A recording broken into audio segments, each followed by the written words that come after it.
In front of you, it's on page 976. And if you don't have a Bible of your own, feel free to take that one home. And Jesus went away from there and withdrew to the district of Tyre and Sidon. And behold, a Canaanite woman from that region came out and was crying, "Have mercy on me, O Lord, Son of David. My daughter is severely oppressed by a demon." But he did not answer her a word. And his disciples came and begged him, saying, "Send her away, for she is crying out after us."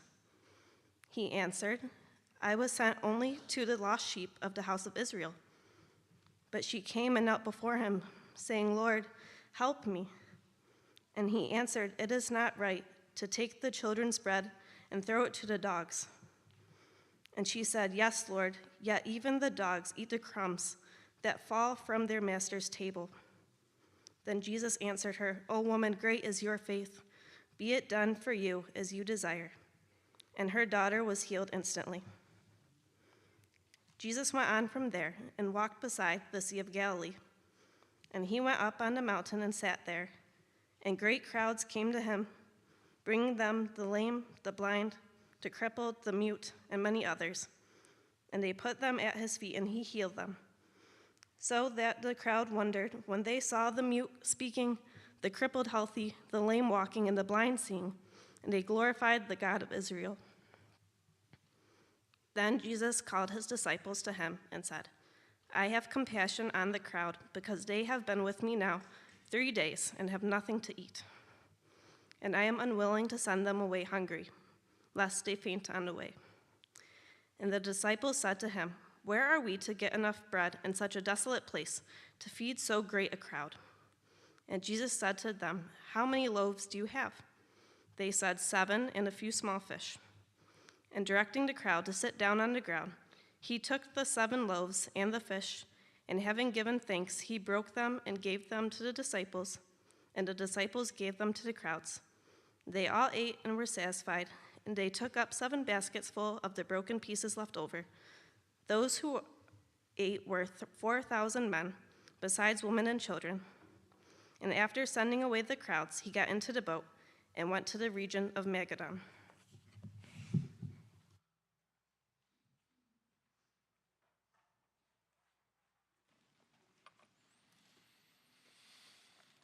Father, your word is great, and with it you breathe life. So, Father, breathe life. And also with it you divide us. You cut us in our soul and expose the things that are there that shouldn't be. And so today, as we look at this passage, do that, Father. Rid from us the things that would disgrace you, that are counter to your character. May we be transformed into the image of Christ by your word. I ask it in Jesus' name. Amen. If you were here last week, you know that we saw Jesus upend the traditions of the elders. Right? These traditions that were teachings and cultural practices, not a part of God's law. They were in addition to God's law and way above and beyond the law of God. They were a burden for the people. Impossible to keep all of these things. And in fact, only the most religious, the holiest of the Pharisees, could even assume that they were keeping the majority of them.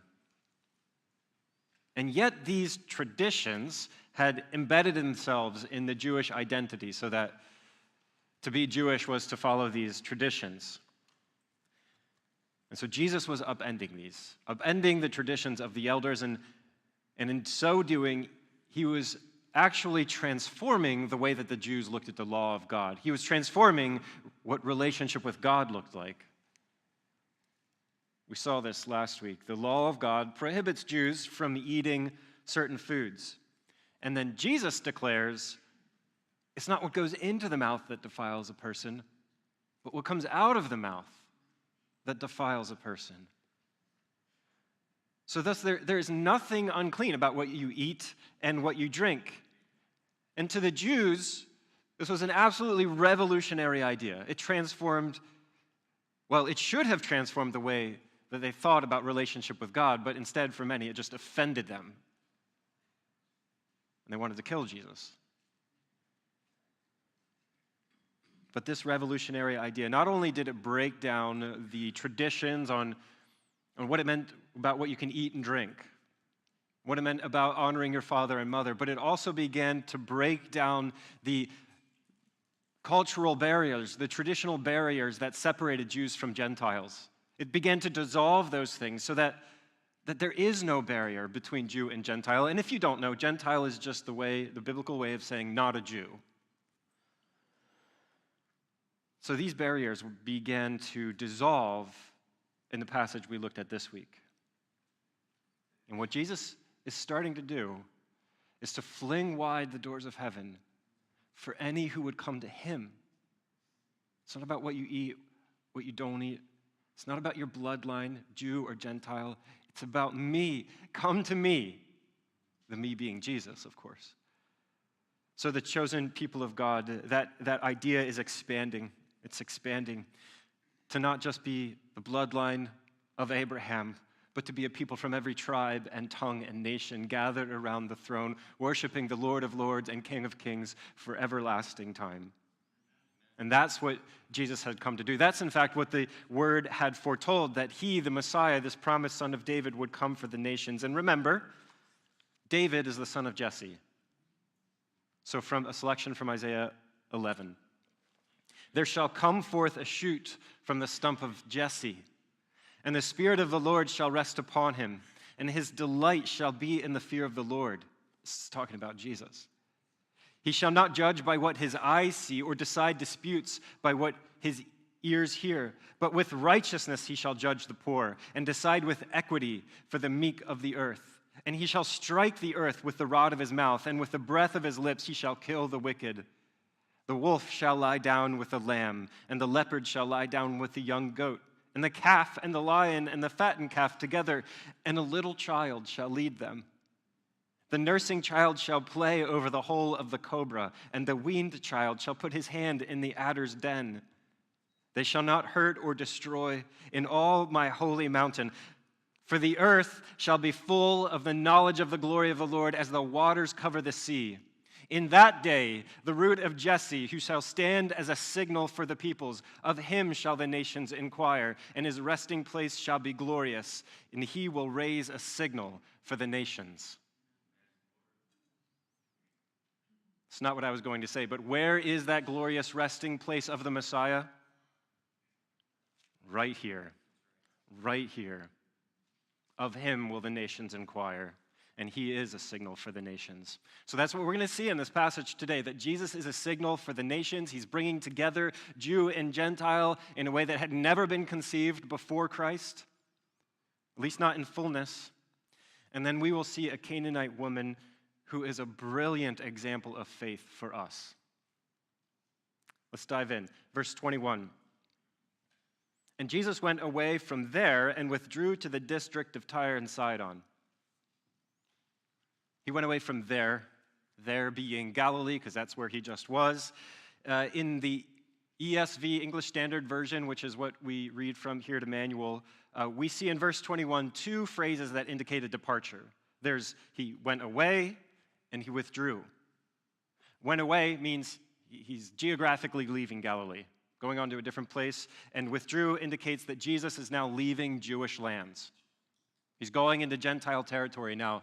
And you'll see, since it says he's going to Tyre and Sidon, they're up there on the left, Tyre and Sidon. It's in yellow, labeled as Tyre. Some call it Phoenicia, but it was part of the Roman province, Syria. And so though it is a part of that Roman province, Tyre and Sidon are cities much older than Rome. They go way back into the Old Testament, and they are perennial, persistent enemies to Israel. And in fact, in the Jewish mind, Tyre and Sidon were like these exemplars of godless arrogance. In fact, there's a lot of people who say one of the clearest pictures we have of the nature of Satan is an illustration of the city of Tyre.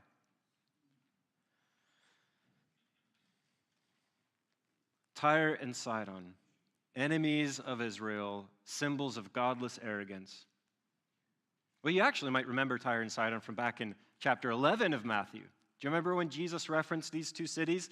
And in response to Jewish unrepentance in the cities of Galilee, this is what he said. Jesus said in Matthew 11, "Woe to you, Chorazin! Woe to you, Bethsaida! For if the mighty works had been done in Tyre and Sidon, they would have repented long ago in sackcloth and ashes. But I tell you, it will be more bearable on the day of judgment for Tyre and Sidon than for you." Yeah, strong words of condemnation. So though the Messiah had come to the Jews of Galilee, Galilee is the first to receive the Messiah, or not receive him, but to observe him, and yet they wouldn't repent. And we've seen it again and again. Numbers of them, they actually reject Jesus, sometimes violently rejecting Jesus. In Nazareth, his hometown, they tried to kill him. So it was not safe for Jesus to be in Galilee anymore. The Jews were becoming increasingly, some of the Jews anyway, were becoming increasingly hostile towards him. Herod, who ruled Galilee, was becoming increasingly hostile towards him, so he leaves. It's no longer safe in Galilee. And it's not that Jesus is afraid of the danger. It's just not yet time for that danger to take hold of him. So when Jesus goes to Tyre and Sidon, it's primarily to withdraw from the Jews and from Galilee. It doesn't begin as a mission to the Gentiles. And yet, he's Jesus. And so the mighty works of the Messiah travel with him. His compassionate heart goes with him. The Messiah goes to Tyre and Sidon, to the Gentiles. And behold, a Canaanite woman from that region came out and was crying, "Have mercy on me, O Lord, Son of David. My daughter is severely oppressed by a demon." So Jesus is apparently walking, right? He's journeying to wherever he's going in the district of Tyre and Sidon, and this woman just comes out of the countryside and begins following him and begins screaming after him, crying out, shouting for the sake of her daughter who's in this desperate situation. Now, Mark, who writes his gospel primarily to Gentiles, to non-Jews, he says that this woman is a Syrophoenician, which would be like sort of the technical Roman term for her ancestry. But Matthew, who writes this gospel primarily to Jews, calls her a Canaanite. Can you guess why? Because the Canaanites are perennial enemies of Israel. And it's true, Syrophoenicians are Canaanites. Canaanites is the much more ancient term. Matthew is not going to let his Jewish readers miss the point that this woman is racially connected to the enemies of God, to the enemies of Israel. She is an enemy of God. She's connected to the enemies of God and the enemies of Israel. So there's a racial connection that Matthew wants his Jewish readers to see. So we've got Tyre and Sidon. We've got a Canaanite. And every Jewish reader would have known what this means. She was unclean in unclean land, and her daughter was possessed by an unclean spirit. Unclean. Didn't Jesus just address the issues of what makes a person clean and unclean? It's like there's a theme that's continuing. And then startling, in a very startling way, this woman, unclean, should be an enemy of God, cries out, "Lord, Son of David." That's an amazing thing for this woman to say. So, Lord, it can just be a title of respect for a superior in that time. But surely Matthew wants us to see more in it. And Son of David. That only means one thing. Messiah. The Christ. The Jewish Messiah. specifically, the Jewish Messiah. This woman is saying, you are the Jewish Messiah. You are the Son of David. And that means two things for her. One, she's heard about Jesus already.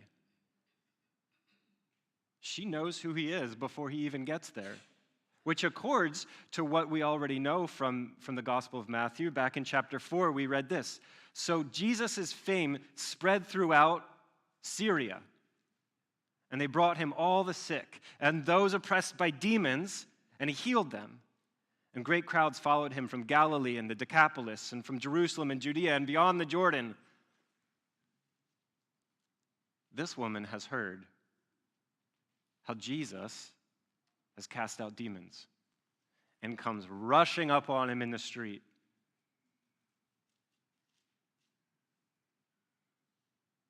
Second thing that this means, her calling him the Son of David, it means that somehow and counterintuitively, she had this profound understanding of the Jewish scriptures. And it might not seem like it right here on the surface, because a lot of people were calling him Son of David, but the way she interacts with Jesus proves it. We'll see that as we go. But she is able to see what so few Jews could see.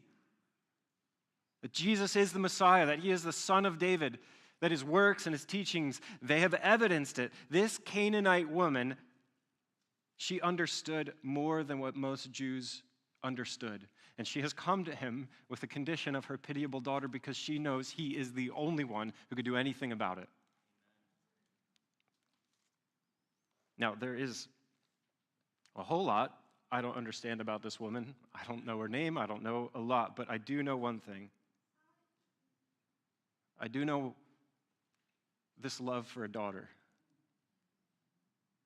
I have 4 daughters. I love them. If they were suffering, and I would do anything to ease that suffering, to take it from them. If I could take their suffering and put it into my body, I would do it. I'd do it in a heartbeat. I would even throw myself at the feet of somebody and grovel if I thought there was a way that they could bring some healing to my daughter. I think if you're a halfway decent parent, you would do the same. And so this Canaanite woman, she's relentless. She's desperate. She wants her little girl to be healed. And I don't know much about this woman, but I can relate to that, to what that must be like.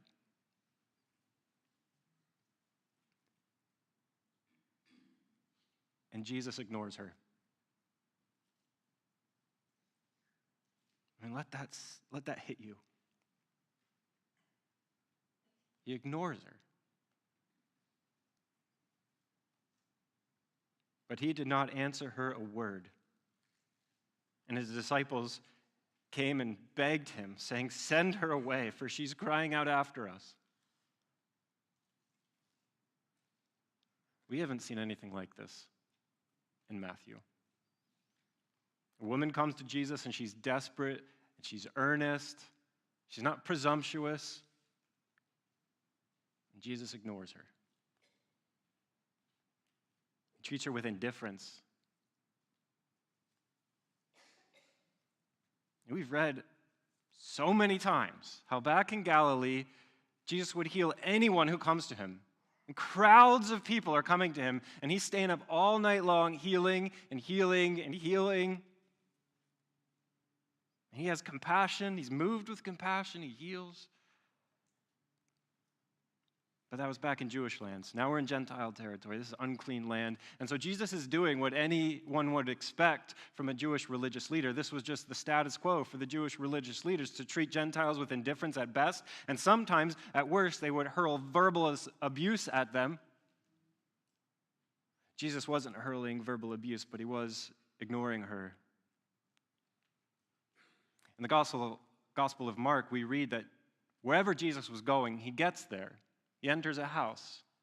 And he does this trying to keep as low a profile as possible. He doesn't want anyone to know he is there. And this woman follows him all the way to the house, and she's crying out. She's making a scene for sure. You put those pieces together, and I think you get to the point of what the disciples say to Jesus. They say, "Send her away, for she's crying out after us." But I think, especially when you look at how Jesus responds, what they're really saying is, "Give her what she wants, or she'll leave us alone. Just do this healing and get her out of here." So, it's good that the disciples know without question Jesus can do the healing. They have confidence in that. But in their mind, they want this request to be granted because they're annoyed, frustrated with her. They know that she risks exposing them on their mission of secrecy, whatever that is. So it's not about compassion for the disciples. It's about the inconvenience. It's a matter of pragmatism. It's a matter of pragmatism. And because for the disciples, this is a matter of pragmatism, it punctuates the fact that Jesus' apparent indifference is just a part of the Jewish custom, the Jewish tradition. And they expect it.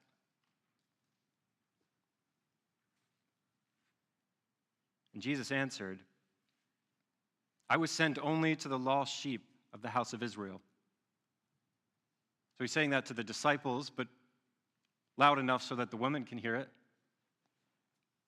It seems that Jesus does understand the disciples are asking him to do this healing, to heal the Canaanite woman's daughter, and let's get her out of here.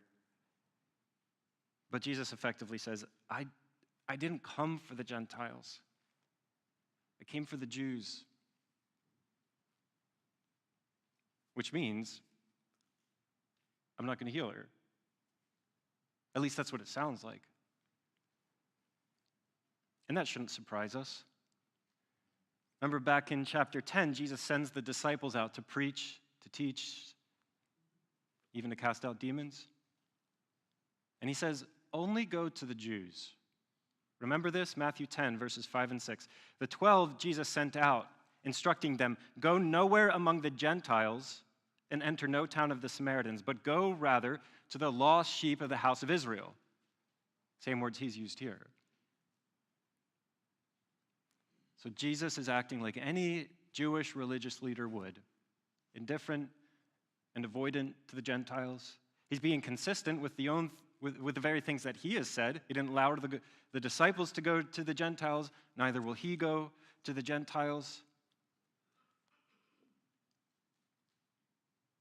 But it's uncomfortable for us to hear these things because we know that this is not consistent. This is not consistent with the character of Jesus. This is not who he is. As I've said, he has dispensed healings so generously, has been moved to compassion so many times, and we have seen him already do this for Gentiles. Remember the centurion with a servant that was ill, and Jesus healed him with a word, and the centurion and the servant were both Gentiles? Do you remember Jesus crossing the Sea of Galilee to the region of the Decapolis to find those two demoniacs and cast the demons out of them? Gentiles. So Jesus has already engaged Gentiles. And again, we have seen the depth of his compassion, that it crosses racial divides. He hasn't seemed to have a problem with this before. So knowing the character of Jesus, knowing who he is, this is so important. Knowing who Jesus is instructs us that there's something more going on, something beneath the surface, that Jesus is up to something.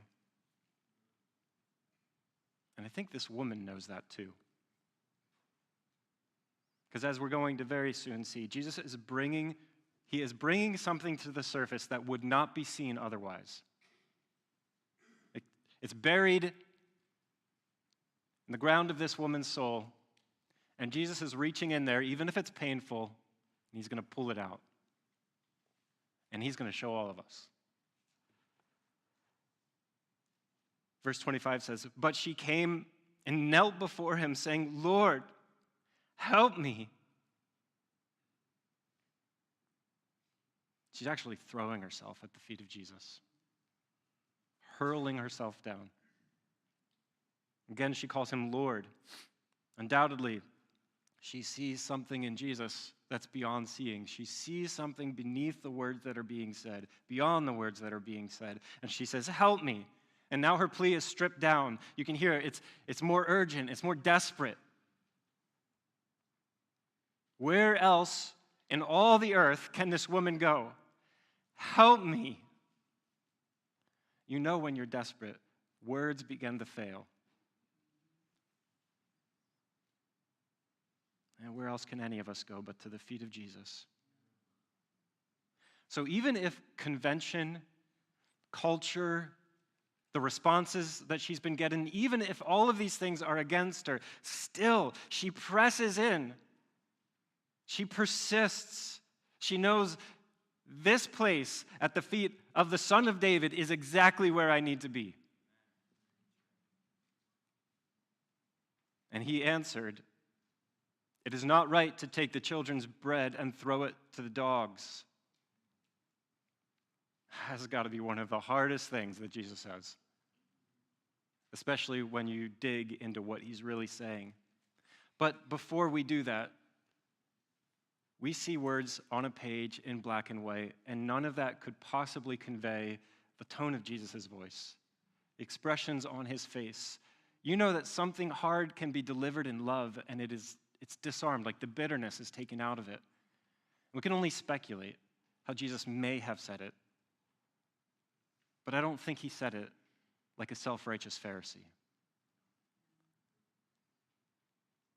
That however icy or warm that delivery, Jesus is very intentionally pressing on an exposed nerve.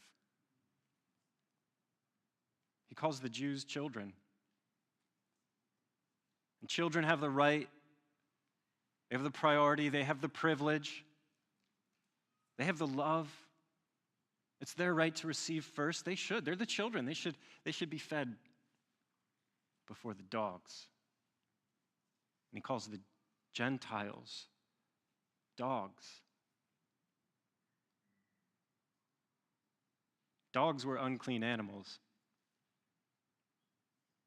You know, the Jews had adopted a racial slur for Gentiles. Dogs.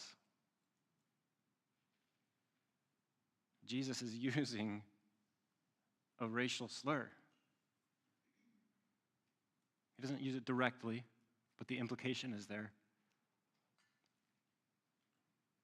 Remember what Jesus said about dogs earlier? In the Sermon on the Mount, actually. He said, do not give to dogs what is holy.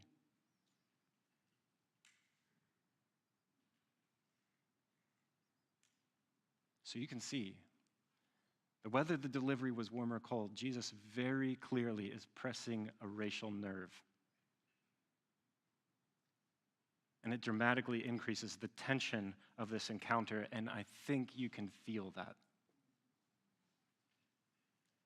And she said, yes, Lord, yet even the dogs eat the crumbs that fall from their master's table. This is an amazing response to what Jesus has just said. Notice there's no presumption in her words. She doesn't claim any right.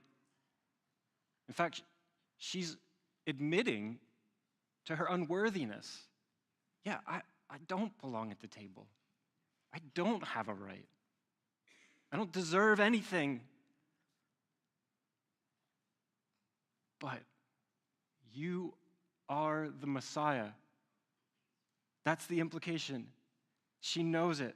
And so her claim is essentially this, because she knows him. Though it is not right for me to eat with the children, it is still right that I eat.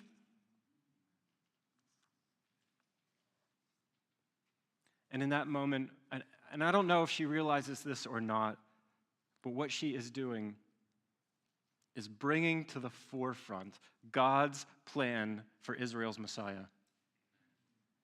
Isaiah 49:6 says, it is too light a thing that you should be my servant, this is talking about the Messiah, to raise up the tribes of Jacob and to bring back the preserved of Israel. I will make you a light for the nations, that my salvation shall reach to the ends of the earth. yes, it is right that she should be fed by Israel's Messiah, because that is what he came to do. For not only has he come to the lost sheep of the house of Israel, he has also come to be a light unto the nations, a signal for the nations. And this Canaanite woman, this unclean woman, sees in him the signal for the nations, the light of the world. And she says, feed me, heal my daughter. And she knows that this indifference that she's seeing on the surface, this is not characteristic of Israel's Messiah. There is more, and she will have it. And this whole story has been building to the very next climactic statement. And I can't help but hear an overwhelming flood of compassion in Jesus' voice, like a breaking of all of that indifference and just full-on warmth and favor in the words, "Oh, woman, great is your faith. Be it done as you desire." I mean, I see Jesus, I see tears in his eyes as he happily gives to her what she has come for.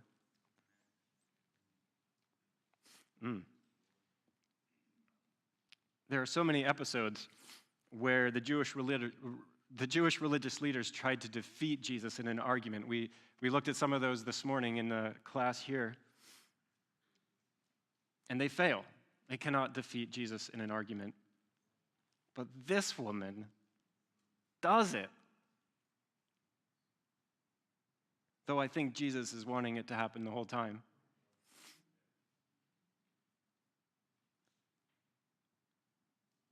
This is the only person in the Gospel of Matthew that Jesus ascribes great faith to. Great faith.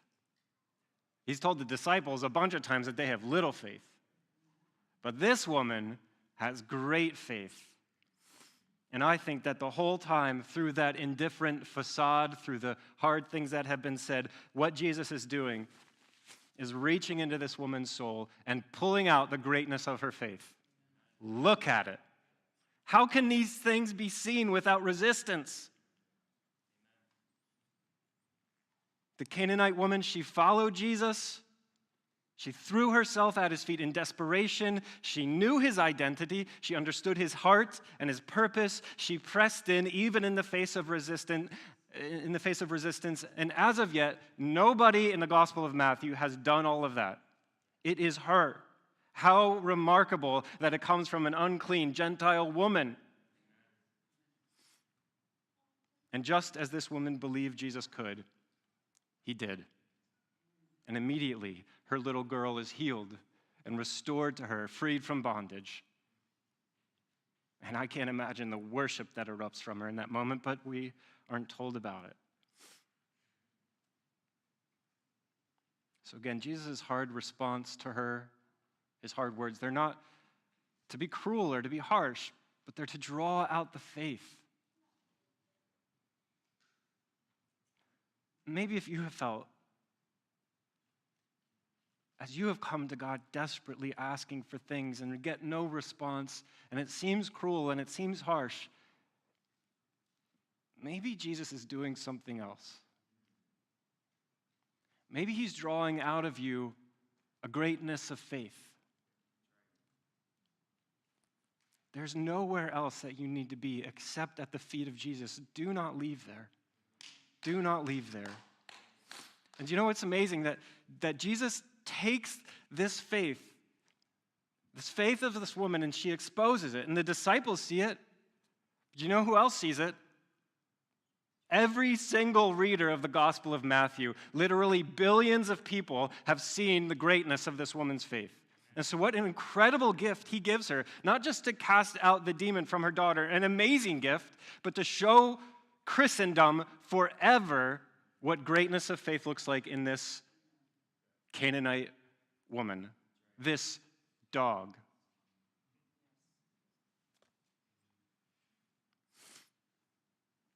It's amazing. And it is a foreshadowing. It is a foreshadowing of the things to come when God the Father will raise his one and only Son on that cross as a signal for the nations. And so when we look at that signal, at him who was pierced for our transgressions, then we are pierced. We are pierced by the wounds he received. And when we go to that tomb and we find it empty and we find not death there but life, then in that moment every racial divide is dissolved.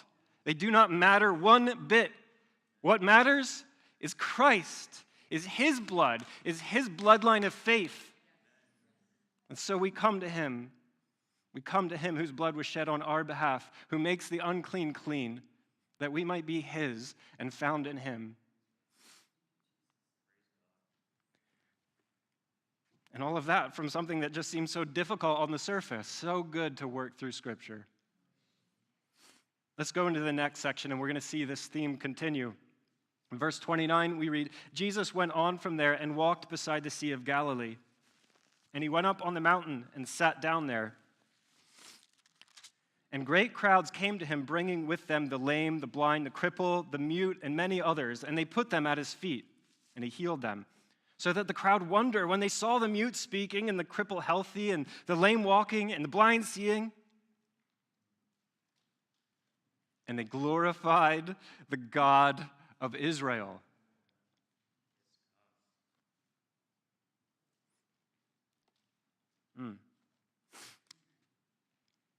In the Gospel of Mark, we learn that Jesus has traveled to the region of the Decapolis, along the shore of Galilee, another Gentile region. He's with the Gentiles. In fact, in these travels, when he left Capernaum, he left Gentile lands for this entire journey. He left Jewish lands for the entire journey and was only in Gentile lands. And it's described in just a couple paragraphs here, but this journey took at least a couple of weeks, even perhaps a few months. It was a long journey. Now, we don't see him going to Caesarea Philippi in our passage, but that's because Matthew isn't arranged chronologically. We'll see in the next chapter, Jesus in Caesarea Philippi. And it makes a lot of sense if that happens between when Jesus was in Tyre and Sidon and when he's in the Decapolis, like this map shows. Although we can argue about that if we like. And later, probably. So Jesus went secretly to Tyre and Sidon, and now that he's come down back towards the Sea of Galilee, but on the Decapolis side, we know that all attempts at keeping a low profile are now gone because there are crowds of people following him, and he's no longer holding back. He seems to be healing everybody that's coming to him. All the works of the Messiah that we have seen so far in Matthew are now being done for the Gentiles, exclusively for the Gentiles, and openly, unrestrictedly for the Gentiles. And at the end of verse 31, there's this incredible statement. You saw it. And they glorified the God of Israel, which is not something Matthew would note about the Jews. If they glorify somebody, it already is assumed that it's the God of Israel. But for the Gentiles, for the pagans, they are seeing in Jesus that the God of Israel is true, and they glorify him. It's amazing. Like the signal of the nations is being raised in Jesus Christ. And he healed everything.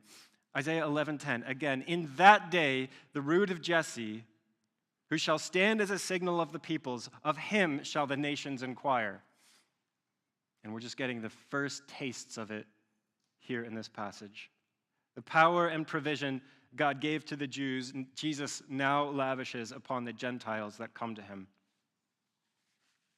Then Jesus called the disciples to him and said, in verse 32, I have compassion on the crowd because they have been with me now 3 days and have nothing to eat. And I'm unwilling to send them away hungry, lest they faint on the way.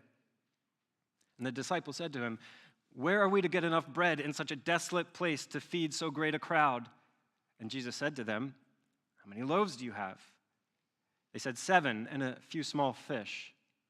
And directing the crowd to sit down on the ground, he took the 7 loaves and the fish, and having given thanks, he broke them and gave them to the disciples. And the disciples gave them to the crowd. And they all ate and were satisfied. And they took up 7 baskets full of the broken pieces left over. Those who ate were 4,000 men, besides women and children. And after sending away the crowds, he got on the boat and went into the region of Magadan.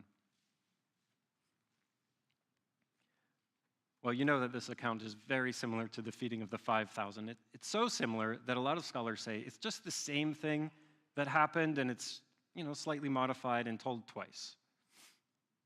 So there's only one miraculous big feeding. That's what some scholars are saying, but it ain't right. I'm not going to spend a whole lot of time on this, but there are some significant differences, and I'll point them out, and we're going to use these differences to step through the passage. So first, and very obviously, there's the different size. Smaller crowd now. It's 4,000 instead of 5,000. And of course, this is the counting of the men, women and children aside. So if you were to add in women and children and just conservatively say double the number, we're dealing with a crowd of 8,000 Gentiles here, a huge number. Another difference is the duration. The last time, the Jewish crowds, they chased Jesus down. They saw him on the boat going down the Sea of Galilee, and they ran along the countryside, and they cut him off at the pass so they could get more stuff from him. But this time is different. They've been following Jesus. They've been with him now for 3 days. They've exhausted their food supply. They're hungry. Likely their stomachs are gnawing at them, and still they are not leaving. They stay despite the fact that they're out of food. And Jesus sees that. He sees their desire and their commitment and their need. And he's deeply moved to compassion, it says. He overflows with compassion. This is the default state of Jesus' heart. Compassion. When I am triggered, it is not compassion. When Jesus is triggered, it is compassion. It's compassion. And he is deeply moved. He overflows and he gives to these people their daily bread. And that helps us to see that the indifference of the last passage was just a ploy to get to the heart of that woman. It wasn't actual indifference. And notice also, speaking of that last passage, how bread links the two together, the feeding of the 4,000 and the Canaanite woman. Because what we have here is not breadcrumbs falling from the table. We have a full-on feast, a meal that fills and it satisfies. And we see that through the Canaanite woman and through this Gentile crowd of some 8,000 people, that the Gentiles have a full share in the Messianic banquet. The doors of heaven have been flung wide open. And this banquet is so abounding that not only does it satisfy, but there is more than enough. There are leftovers. And this is another difference. The leftovers. The feeding of the 5,000, there were 12 baskets left over. In this feeding, there are 7 baskets left over. Now, it is using a word for basket, a different word for baskets. It's actually the same word for basket as when they lowered Paul in a basket down the city wall. So presumably, this is a large basket that a person could fit in. 7 of them. But it is interesting that you had 12 baskets of leftovers, and now you have 7. And if you've been around a while, you know what these numbers represent in the Bible. 12 represents the people of God. 7 represents completeness or fullness. As if when you put these two stories together and you get these left over, the 12 and the 7, that maybe what we're seeing here is a picture of the full, complete amount of the people of God. The fullness of the people of God. Jews and Gentiles together. And it's conjecture, but I think there's something in that. And then another difference, there's this dismissal. So in the feeding of the 5,000, there was this spontaneous, chaotic rush to coronate Jesus as king. Here, there's no rush. It's unhurried. Jesus doesn't usher the disciples out of there quickly, but they leave together. And it's peaceful. They go to the other side of the Sea of Galilee together on this boat without a storm, and they go back to Jewish lands. Matthew tells us that Jesus and the disciples land in Magadan, which no one knows where that is, not exactly. some guesses, and one of those guesses is that maybe Magadan or Magadan is just another way or a variant of the name Magdala, which would be the hometown of Mary Magdalene. There's no way to know, but I like to think that when they went to the other side, another disciple was made. But wherever it was, wherever Magadan is, it's Jewish territory, and so this mission to the Gentiles concludes. And very soon, the mission to Galilee will conclude.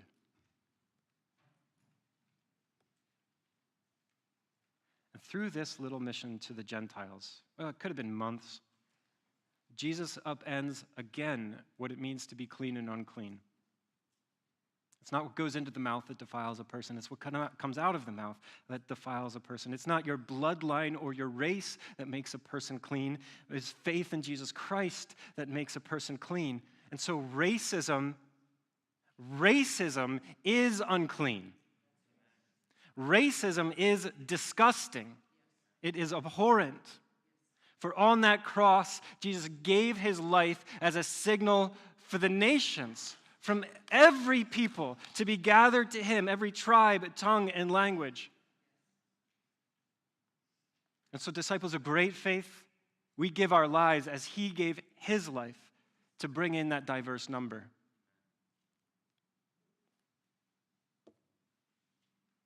And I'm going to press on a nerve. Perhaps you've heard of DEI, diversity, equity, inclusion, or inclusivity. Now, for some, that's a joke, DEI. For some, it's like a religious doctrine. Diversity. Jesus is so determined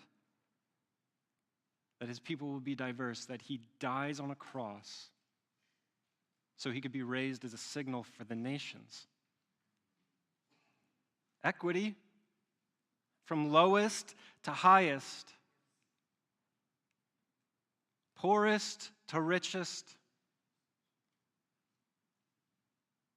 By faith, all are given the right to become sons and daughters of the Most High God. Inclusion. Regardless of any possible exterior factor, Jesus includes all those who believe in him in his messianic banquet. Which means that the only place in all existence where DEI will actually work is in the kingdom of God. It is the only place where it can be truly implemented for the good of all people. And our society gets it wrong. Our society gets it wrong both in its rejection of DEI and in its implementation of DEI. There's only one place, one man, one God-man, who gets it right. And the most critical factor in meaningful DEI is faith in Jesus Christ. And Matthew presents this unclean Gentile woman as 3 strikes in the Jewish world. Matthew presents her as an example of faith for all of Jesus' followers for all of time. She throws herself at the feet of Jesus in desperation. She unashamedly proclaimed who he is, knew his identity, and proclaimed who he was. There was no shame in that. I mean, she was unashamedly doing it. She understood his heart. She understood his purpose. She believed in it beyond her circumstances. She pressed in even in the face of resistance. And Jesus said to no one else in this gospel, this woman has great faith. This woman has great faith.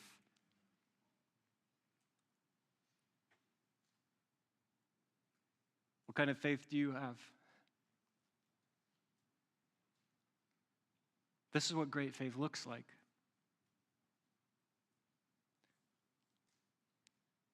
Remember, I said this some time ago. The disciples had little faith. Theirs grew. It became pretty great. But it doesn't matter, little faith or great faith. Any amount of faith opens the doors of heaven. Any amount of faith opens the doors of heaven. And yet, we cry out with that one man who had a demon-possessed son, I believe, help my unbelief. My faith is small. Give me great faith. And we see in this woman what that looks like. Father, increase our faith.